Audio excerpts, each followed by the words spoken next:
Hey folks, this is Rhykker with a Diablo 3 patch 2.5 build guide on the wizard build that may become the best wizard build for season 10.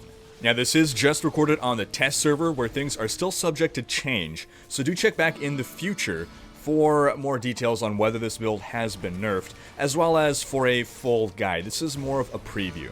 Now the base build we're working from is the Lightning Archon Wizard. We have a full video on that. You can always check that out for more details on exactly what you want in every slot. But for a brief overview here, what we're looking at is a mixture of Talrashas and Veer's set. And what makes this particular variant different from the one we already covered is that it works in Lightning Hydra. Now we said the beauty of these Lightning Wizard builds was that there's so much variety to be had in them. And it's with patch 2.5 that Blizzard has introduced the ability for Lightning Hydra, or pets, wizard pets in general, to trigger the Mantled Heal ring. This is a new lightning ring that makes this build possible. The thing is, now that it's possible for the Lightning Hydra to trigger the Mantled Heal, this may emerge as the dominant variant of the Lightning Wizard. And that would be an unfortunate thing for variety. To give you just a sample of this build's power, what I'm showing here is a Greater Rift 70. That's not impressive. However, this is basically a fresh character. I'm using here my European account. That's my secondary account. My gems are like level 25 here. I don't even have enough Paragon points to max out, say, attack speed, cooldown, crit, and crit. And this is basically my first level 70 Greater Rift, and I did it with 5 minutes left to spare. Level 70 tends to be an important number when it comes to Greater Rifts. Generally, there are seasonal achievements tied to doing a Greater Rift 70. And now, with the current iteration of Primal Ancients, you need to do a 70 Greater Rift solo in order to start having the possibility of getting Primal Ancients. Now, I know a lot of people have been upset about that, but this just goes to show how easy it could be with the right build, or maybe just with this build, if you want to call it OP, to get that 70. So looking at the gear real quick, again, this is basically the standard Lightning Wizard with one big exception, and that's that we want to work in the Serpent's Sparker. This gives us 2 Hydras. Now the beauty of the Hydra in this build is that it's basically a passive source of Mantled Heal procs. Again, your Mantled Heal ring will be the main source of your damage. Every time that triggers, that's a huge, huge, huge damage nuke.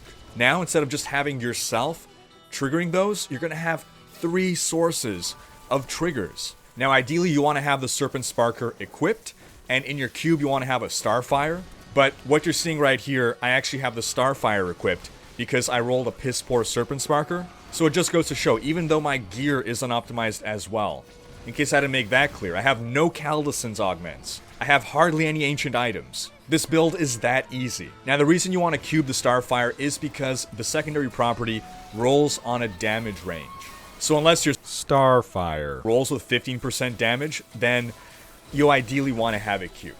You need 5 pieces of Talrashas, 3 pieces of Veers. It doesn't super matter which you get in which slot, with some exception.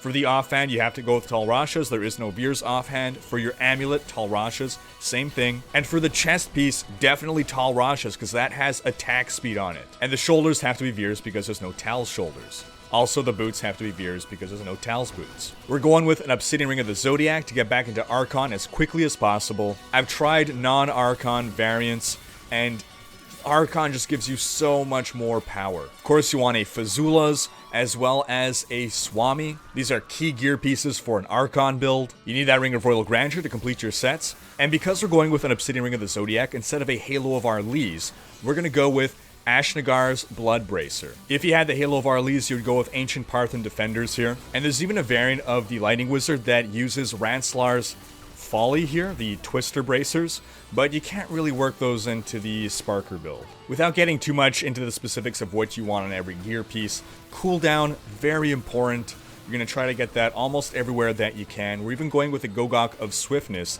just for those cooldown stacks. We're getting a Bane of the Trap because it's the best legendary gem in the game, and we're also getting a Zay's Stone of Vengeance in this case. We're opting to not go for a Bane of the Stricken or Bane of the Powerful because we're trying to keep our distance here. We're going to try to keep our Hydras far away from the enemy. We're going to try to keep our Archon Laser Beam at its very tip. This will synergize with our Starfire, which also wants us to be staying far away from enemies to deal more damage. Onto our skills, as we said, we want Lightning Hydra.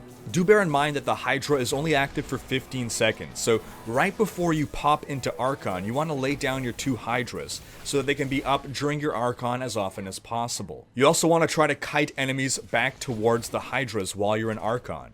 Remember, while in Archon, you can't recast the Hydra. Since this is a Talrasha's build, you want to get 4 different elemental attacks, and you want to trigger each of them right before you pop into Archon so that you can be at maximum damage buff while in Archon. Obviously, Lightning Hydra will be our source of lightning damage. For Arcane, we're going here with Black Hole Spell Steal. This serves as a great crowd control, and as a nice secondary effect, also buffs you a bit. This is the more offensive option, but you can always go with Teleport Calamity if you really want to have Teleport in the build, and let me tell you, it's tough to do this without Teleport. Archon Combustion will be our source of fire damage, so you just have to worry about getting 3 Talrasha stacks before you pop your Archon. And then for Cold, we're going with Ray of Frost, and the rune here could change a bit. Basically, Ray of Frost is also going to be our source of cooldown on our Obsidian Ring of the Zodiac in order to pop back into Archon as quickly as possible. I've seen Ray of Frost, Black Ice clear a Greater Rift 97. Cold Blood, though, is also an inviting option because it reduces the channeling cost. But I found Numb is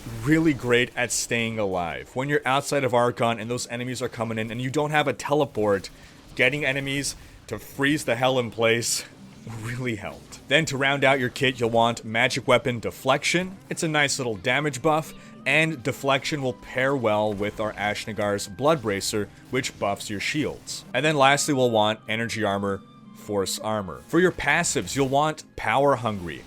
More damage to targets that are far away from you. Again, this synergizes with our kit. We want Evocation, 20% cooldown reduction right there. Again, back into Archon ASAP. We need Paralysis. This build does not work without it. Mantled Heal is dependent on Paralysis. And then Galvanizing Ward also synergizes well with Ashnagar's Blood Bracer. At some point, I personally swapped out to Unstable Anomaly. But again, I saw this build clear a Greater Rift 97 on the public test realm, and they were using Galvanizing Ward, and they were using Ray of Frost Numb.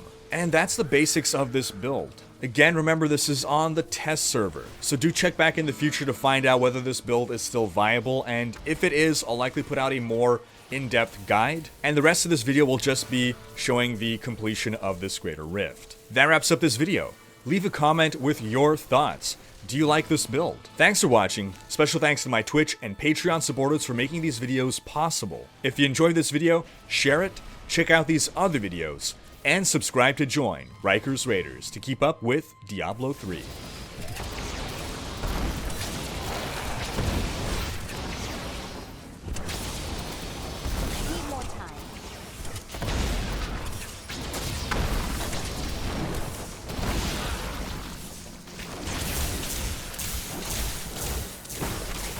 Not ready yet.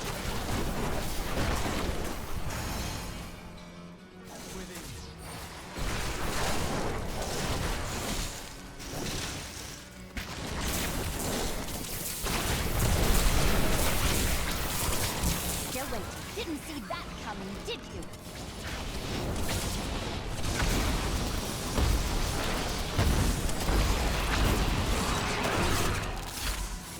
Need more time.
The Rift Guardian